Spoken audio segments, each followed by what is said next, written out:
On est parti pour cette nouvelle vidéo et on va se préparer ensemble pour aller voir le film de Beyoncé au cinéma parce qu'elle a sorti son film Renaissance et aujourd'hui c'est la première en Martinique, à Madiana et je crois dans tous les autres pays. Mais en tout cas c'est la première et du coup j'y vais et on se prépare ensemble. On va un petit peu aller vite parce que j'ai pas envie de trop traîner, pardon.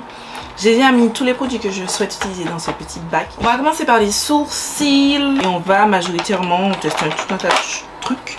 Vous avez vu dans ma vidéo de la semaine dernière, mon Shop My Stash, que ce mois-ci on n'a pas de produits particuliers au Shop My Stash. Donc du coup ce sera l'occasion de tester un petit peu, retester plutôt tout ce que j'ai dans ma collection. Et j'avoue que je suis plutôt super contente. Donc j'ai pas dit mais j'ai utilisé le Sephora Shape and Set Clear Brow Gel. Et je vais déjà mettre mes sourcils dans tous les sens et ensuite les replacer. Tac. Pendant que c'est en train de sécher, je vais appliquer ma base de teint. Je vais utiliser mes bases de teint fave. J'ai sorti la Milk Hydro Grip de la marque Milk. Voilà. Et ma Too Faced Pride and Poreless, mon GOAT. Donc je commence par deux pompes de la Milk Hydro Grip. Je la mets elle sur tout mon visage. Je mets aussi sur mon cou parce que je suppose que mon fond de teint sera pas de la bonne teinte et qu'il faudrait que je mette un petit peu de mixing pigment et voire même ajuster un petit peu ma teinte sur mon cou. Je passe maintenant à la Too Faced. Alors donc avant de passer au fond de teint, je viens avec mes sourcils. Je vais utiliser mes feutres à sourcils habituels. J'utilise le L'Oréal d'abord. Je vous mettrai le nom et les références en barre d'infos. J'utilise aussi mes feutres Lift and Snatch de NYX en deux teintes. Une teinte plus claire, une teinte plus foncée. Vous n'êtes absolument pas obligé d'utiliser les deux, mais c'est juste que perso, je m'étais trompée de teinte à un moment et du coup, j'ai pas envie de jeter le produit. J'aime pas gaspiller mon argent, je n'aime pas jeter mon argent par les fenêtres. Enfin, j'essaye, j'essaye. Des fois, on se laisse emporter dans la vibe, tu vois. C'est vrai que je vous ai pas parlé du look du jour. Le look du jour, on va faire un petit peu comme le make-up. Je roule up ici que j'ai posté dans ma vidéo une palette 3 looks du mois dernier. Je vais faire la même chose mais avec des tons un petit peu plus neutres. J'hésitais même à mettre du métallisé parce que Renaissance, c'était tout le ton très gris, etc. Et j'hésitais. On verra. Je prends la teinte un petit peu plus foncée du Lift and Snatch pour juste combler là où je n'ai pas de sourcils. Je suis désolée, je galère un petit peu avec mes éclairages ce soir. Je vais nettoyer mes sourcils avec cet anti-cerne, c'est le Fenty Beauty. C'est la teinte 360, je l'utilise parce que je trouve qu'il est... En fait la teinte me convient parfaitement parce que je pense que c'est cette... Je dois faire cette teinte, alors je vais tester ici. Je pense qu'en termes de couleur chez Fenty, j'ai essayé une vidéo normalement qui est sortie avant ça, je mets la fiche en barre d'infos, un full face spécial Fenty. Et je vous disais que les produits majoritairement c'est pas ma teinte. Oh ouais, regardez comment ça couvre. Je pense que la teinte 160 chez Fenty ça doit être ma teinte. Donc je vais, une fois que j'aurai terminé tout ce qui est les fonds de teint, peut-être pas racheter le Pro Filter, mais genre me baser que ma teinte c'est la teinte 160. 360 pardon, pour prendre mes prochaines teintes chez Fenty. Je vais faire aussi au-dessus de mon sourcil et je vais venir blender tac, avec mon pinceau. On va passer au fond de teint. Au fond de teint j'ai choisi le ABH Luminous Foundation. Ça fait trop longtemps que je ne l'ai pas utilisé, c'est la teinte 430. C'est vrai que là j'ai l'impression qu'il est très orange. En fait c'est fou comment à une époque j'ai pensé que mes fonds de teint étaient de ma bonne teinte et là je me rends compte que vraiment beaucoup de mes fonds de teint ils sont trop orangés. J'utilise mon mixing pigment bleu, je vais mettre un tout petit peu et un tout petit peu du jaune. À force de faire des mélanges, je commence à trouver le bon dosage. Sauf si certains fonds de teint sont vraiment trop foncés. Ça, je suis pas trop sûre. Je trouve encore que c'est pas encore trop ma carnation ça. On va partir sur ça parce que j'ai pas le temps.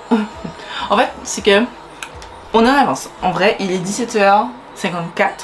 Mais je commence très tôt parce que je suppose qu'il y aura beaucoup de monde. Je ne sais pas si ce sera full up, mais je pense qu'il y aura beaucoup de monde. On est quand même vendredi soir. Sachant que comme c'est à 20h, on va manger avant. On va se poser tranquille, on va manger avec mon compagnon.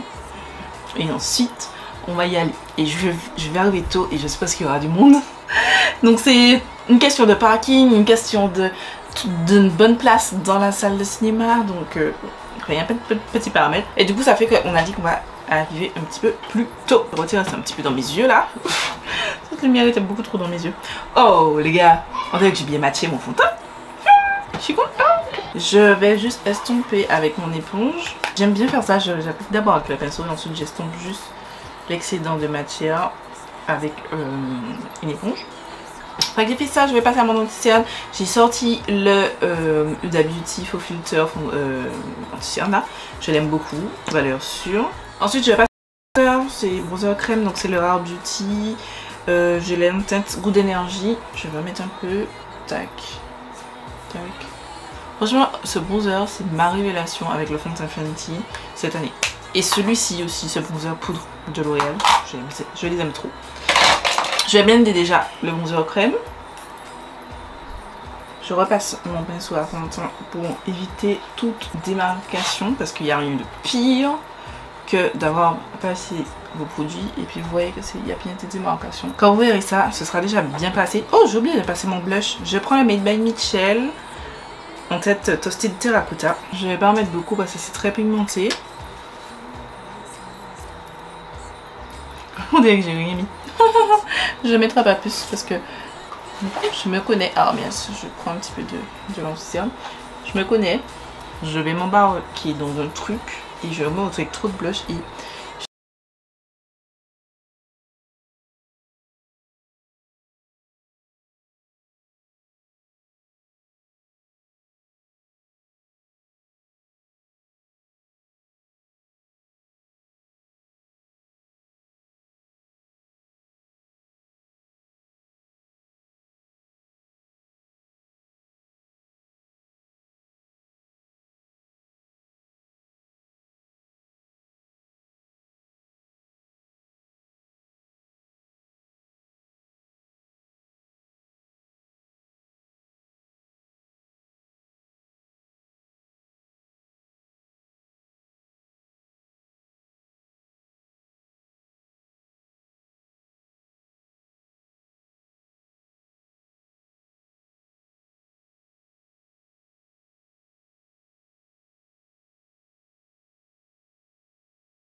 Magma, c'est un orange comme ça. Je vais l'appliquer en parcimonie parce que votre go ne veut pas trop de blush. J'estompe bien. Pas plus que ça. Je sais que vous avez l'impression à la caméra qu'il n'y a rien. Pas plus que ça. On va passer au satin. Je vais prendre ma poudre Huda, la Easy Bake and Snatch que j'ai en tête blondie. Ça me saoule, j'arrive jamais à ouvrir ce truc quoi. Tac.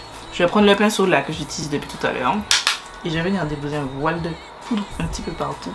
C'est vraiment pas une poudre que j'aime genre appliquer pour faire du baking. Déjà le baking c'est pas mon truc, mais j'aime pas. Avec cette poudre je l'ai testé à plusieurs reprises et je suis pas trop fan. Ensuite je vais passer à ce spray, c'est le Biface Fixing Spray. Alors je sais que je vous ai dit que ce spray je l'aime pas trop machin, mais là c'est juste pour mélanger toutes les poudres que j'ai mises. Oui, je mouille beaucoup mon teint, je vous dis déjà. C'est pour qu'on voit moins ce côté poudré que je déteste. J'aime le maquillage, mais j'aime pas qu'on voit sur le teint. Genre, vous passez à côté des filles et puis vous voyez que leur teint est kiki, ça fait poudrer. J'aime pas ça. Depuis peu, je fais cette technique. J'utilise un spray qui aide au blend et ensuite je vais utiliser, vous allez voir, mon spray pour fixer cette fois-ci le make-up.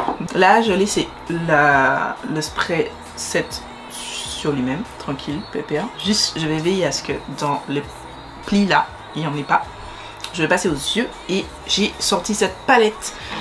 On n'a pas fini avec le teint. La Play Jewel de la marque Colourpop parce que je voulais un petit peu de neutre. J'ai acheté ces deux palettes de la collection.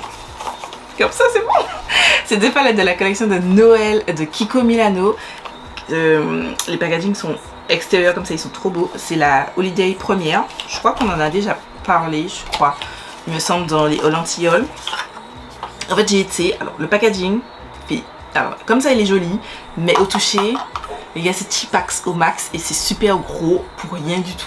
Bref, mais au-delà de ça, Ce sont des fards Shimmery. Alors vous allez me dire, Gladys, qu'est-ce que t'apprends? Mais genre, je les ai trouvés tellement jolis. Alors, ils n'ont pas des chips, ce sont pas des duochromes, ce sont pas des multichromes, ce sont pas des trucs comme ça. Non, ce sont des fards très lumineux, très beaux, que j'aime beaucoup. J'ai trouvé que c'était tellement beau que j'ai pris celle-là. Ça c'est la 01 Color Symphony. Et j'ai pris la 02 Fall Act Color. Comme ça. Regardez, avec des tons. Je sais, vous avez vu que j'ai changé de ouf, mais voilà, il coûtait 19 € l'unité. Et j'ai pris ça. Je vais prendre la palette, donc celle-ci, et je vais prendre la teinte Fineness et je vais l'appliquer, donc comme je vous ai dit dans le look, donc on l'applique droit comme ça. Par rapport à mon teint, vous voyez, ça entre de 7. Alors on voit que mon front est un petit peu humide encore, mais dans l'ensemble, j'aime plutôt bien. On dirait que j'ai une grosse marque sur le front. C'est moi ou le bronzer m'a fait une marque de malade? À mon retour caméra, et même là, je vois une grosse marque. Bref, donc je vais mettre ça. J'applique, je fais un petit trait. Fais très attention aux chutes. Voilà, on retire tout de suite. C'est peut-être un peu dramatique, non? Et je vais combler de façon à ce que ce soit plus joli. Je vais mettre aussi au ras de cils inférieur. Tac. Et je rejoins bien les deux. Je dis je mets du neutre, mais je me rends compte là, pour le coup, la teinte que j'ai utilisée a des légers sous-tons violets. Vraiment léger. Mais je vais essayer de pas trop partir sur un sous-ton violet. Je prends un pinceau un peu plus précis comme ça et je vais venir prendre la teinte Spice Out, celle-ci. Et je vais venir blender au-dessus. Je vais prendre le même pinceau, mais un autre. Et je vais prendre la teinte Craft, la teinte juste ici. Et je vais l'appliquer à côté. Je fais monter un petit peu, juste légèrement. Pour donner un petit peu de dimension à l'œil. J'aurais peut-être dû appliquer une base à paupières finalement. Je suis pas grave. C'est déjà fait. Alors, je fais la même chose de l'autre côté. Parce que j'avoue que j'ai un petit peu de difficulté à travailler les fards. Alors que la première fois que j'ai utilisé cette palette, j'ai pas eu de difficulté. Donc peut-être que c'est pas la palette, le problème c'est moi. J'ai mal préparé ma base. J'ai oublié de faire le ras de cils, donc je fais rapidement le ras de cils. On va prendre là. Ah, par contre, je galère déjà à ouvrir le packaging. Je vais prendre cette teinte. Il n'y a pas de nom, mais c'est cette teinte-ci. Alors, si je prends le packaging dans le bon sens, c'est celle-là. Je vais l'appliquer au doigt. Tiens. Oh, c'est pigmenté. Et je la fais glisser un petit peu partout, comme ça. Et je prends mon même gros pinceau sans ajouter de matière. Hop, pour blender le tout. J'aime beaucoup, c'est très joli. En fait, je les ai swatchés comme ça en magasin, juste comme ça, tu vois. Mais je m'attendais à rien de particulier, sauf que j'ai été subjuguée par la qualité, enfin, par les reflets, oui. Il n'y a pas de reflet de ouf, de fou malade. Hein. On va s'entendre, on s'entend bien, mais c'est tellement beau. Je vous zoome un petit peu ça. C'est pas magnifique ça. Attendez, dans l'autre sens. Je vais sortir mon mascara, le Elastic de Fenty, valeur sûre. J'avoue que j'avais dit que j'allais mettre des faux cils, mais j'aime bien le look sans faux cils. Je vais prendre un crayon, désolée. Il était dans mon sac à main. Un crayon marron, la semelle MS en teinte cocoa. Pour faire mon contour. Voilà. Parfait. Et le rouge à lèvres, c'est un limited stylo. J'en ai déjà deux. J'ai une teinte rouge, je crois la 17 et la numéro 7. Et là, j'ai acheté la numéro 8. Parce que j'aime beaucoup cette formule et j'avais envie de marron. Je sais pas si je vais porter ça finalement. J'aime bien, mais c'est pas ce que je veux mettre. C'est pas ce que je veux mettre ce soir. Donc, j'aime bien, mais c'est pas toi. Tu ne seras pas l'élu. Le Fenty Glow Hit en teinte... non, le Gloss Bomb Hit en teinte Fenty Glow. Voilà. Je vais mettre ça. Ouais, c'est plus ça que je veux. Je vais mettre de l'highlighter. Je crois que je n'ai presque pas besoin. Je vais en prendre quand même. J'ai pris ce duo de Haute Révolution, c'est le Rose et Fits Glow. Et je vais prendre la teinte ici. celle-là. Je vais l'appliquer. Après c'est le airbrush Flourless pour faire tenir mon make-up. Je vais mettre mes bijoux et on se retrouve juste après pour que je vous montre un petit peu ma tenue. Et voilà, c'est tout pour ce Get Ready With Me, c'est tout pour mon make-up. J'aime beaucoup. En bijoux, j'ai mis les mêmes bijoux qu'habituellement. Les gars, je n'ai pas mis les bijoux, donc on va laisser ça tomber. Et en robe, j'ai mis cette robe de Bershka. Et je vais mettre une petite veste par-dessus et des petites sandales. Et mon sac à main, c'est toujours le même. C'est un... Parfois. Voilà. C'est tout pour cette vidéo, j'espère qu'elle vous aura plu. J'espère que vous trouvez ça fun quand même de faire des Get Ready With Me. J'espère pouvoir en faire plus sur la chaîne YouTube. Je vous fais des milliards de bisous et je vous donne rendez-vous demain pour une nouvelle vidéo.